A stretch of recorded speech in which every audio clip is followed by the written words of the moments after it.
A continuación hablaremos sobre el análisis vectorial. Partiremos hablando sobre las magnitudes físicas que en el campo del electromagnetismo necesitaremos calcular. Estas existen en dos grandes categorías. La primera de ellas son las de tipo escalar, las cantidades físicas que solamente dependen de un número real positivo o negativo, es decir, una magnitud y su respectiva unidad de medida, como por ejemplo la masa de un imán dada en kilogramos, la densidad del agua dada en kilogramos sobre metro cúbico, la longitud de una línea de transmisión dada en metros, o la cantidad de un volumen de aceite que contiene un transformador, entre otros. Por otro lado, tenemos las cantidades físicas llamadas vectores.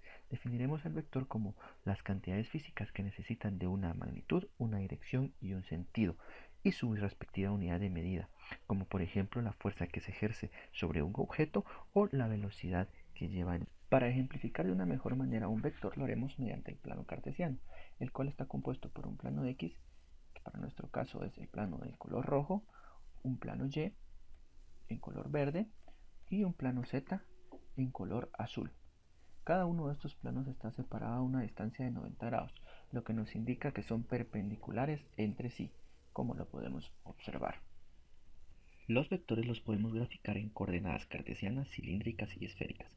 Para este caso definiremos el vector A con su respectiva componente en X, Y y Z.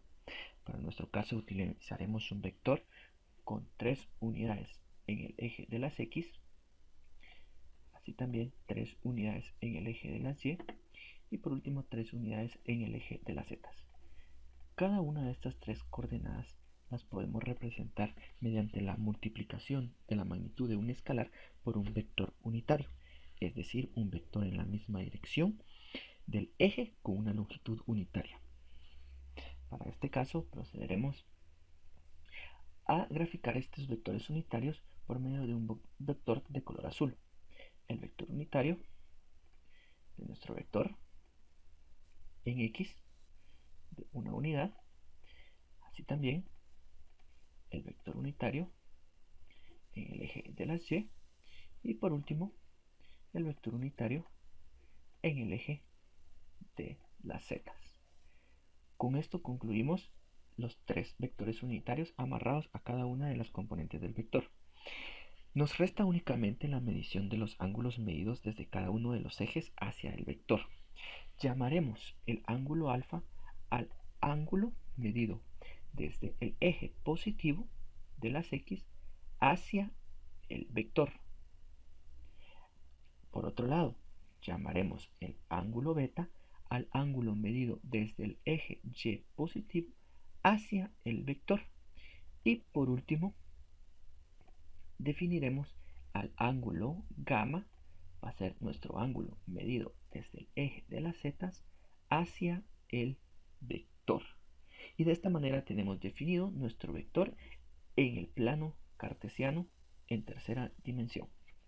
Por último, definiremos la magnitud de un vector como un escalar, y es la raíz cuadrada de la suma del cuadrado de cada una de sus componentes.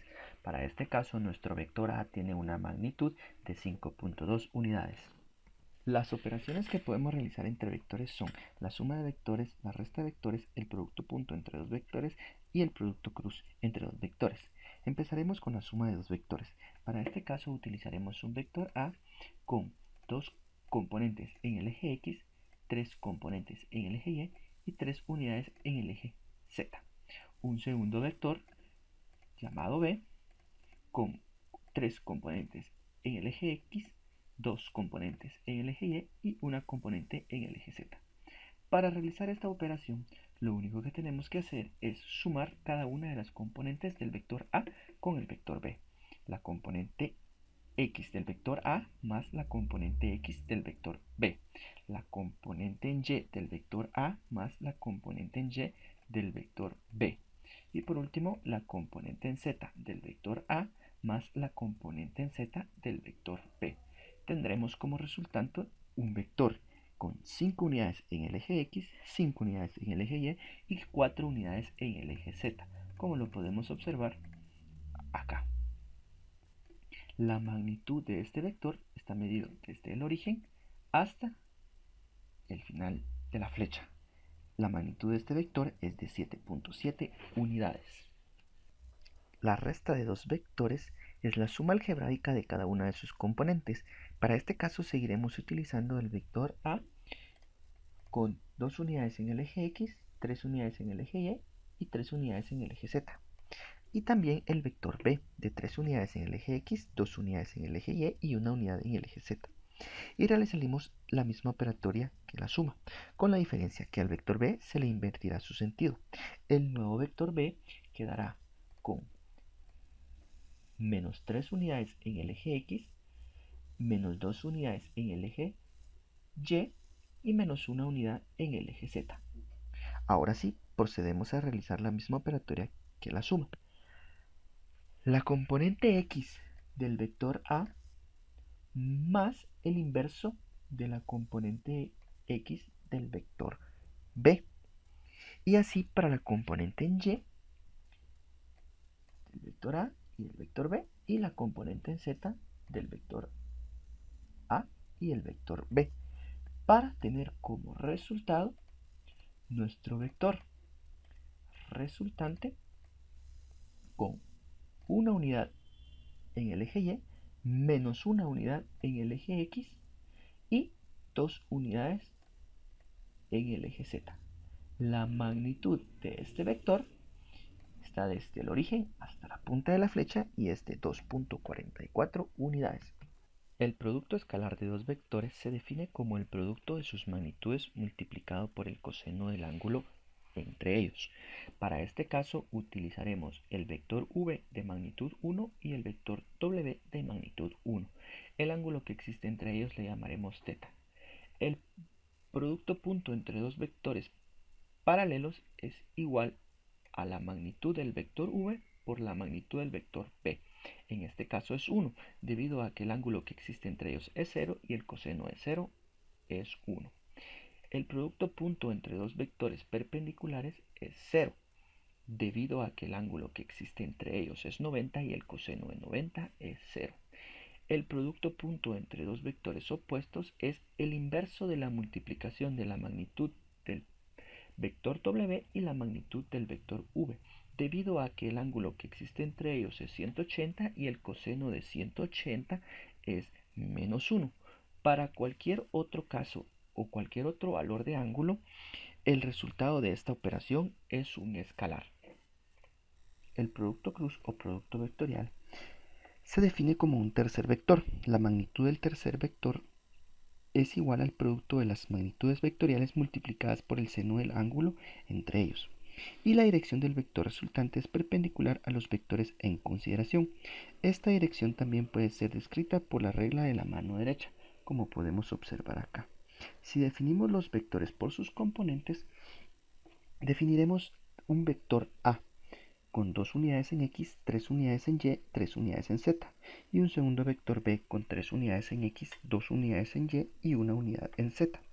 El producto cruz entre estos dos vectores será: la componente en X del vector resultante estará dada por la multiplicación de la componente en Y del vector A por la multiplicación de la componente en Z del vector B, menos la multiplicación de la componente en Y del vector B por la componente en Z del vector A.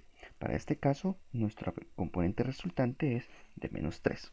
La componente en el vector resultante Y estará dada por la componente en Z del vector A por la componente en X del vector B, menos la componente en X del vector A por la componente en Z del vector B.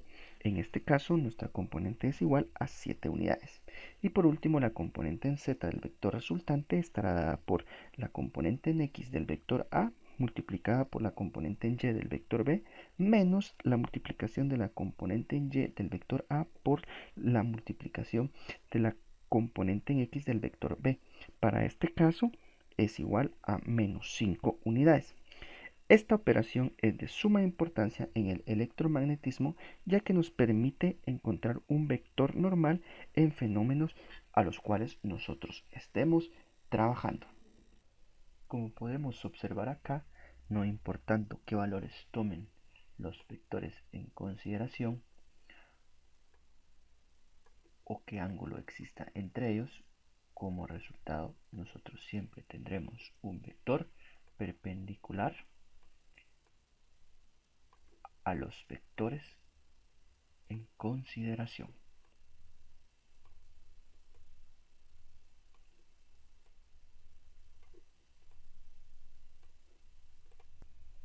El gradiente de un campo escalar es un vector que representa la magnitud y dirección de la razón de incremento espacial máximo de un escalar, como por ejemplo el potencial eléctrico en una región, y está denotado por la derivada parcial de la función con respecto de x para su componente en x, la derivada parcial de la función con respecto de y para su componente en y la derivada parcial con respecto de z para su componente en z.